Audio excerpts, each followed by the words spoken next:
3, 2, 1, rock and roll! Let's go! Okay. Tara, let's go. Rock and roll, everyone! Safety first! Safety over speed! Respect everyone in the peloton! Let's go! It's not a race, everybody! Not a race! Ride safe. We're going in one piece! Let's go! Put kami picture.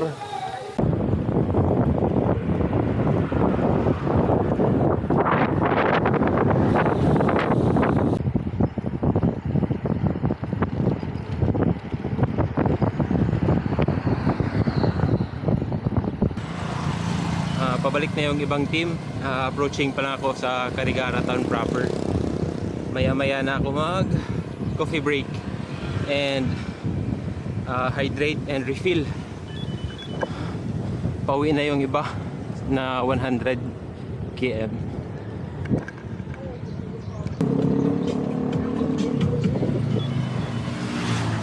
Kilometers. Woo! Thanks, Odax. Thanks, Odax.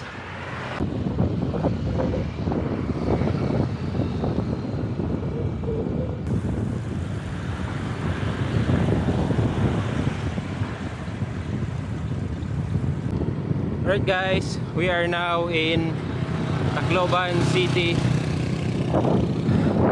boundary. Woo! Recovery ride natin today.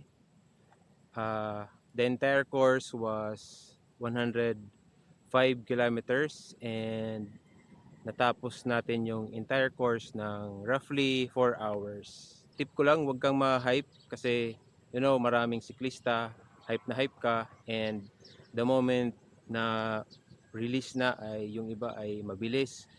So tip ko ay dapat kung ano yung pre-practice mo, ano yung pacing mo, yun din yung sundin mo. Huwag kang ma-hype and just enjoy the ride. It was a very wonderful experience. Thank you, Odax, and hopefully next year ay may organize na naman na Odax dito sa Leyte. Okay, I think that's it. Thank you guys for watching. Ride safe until the next Odax.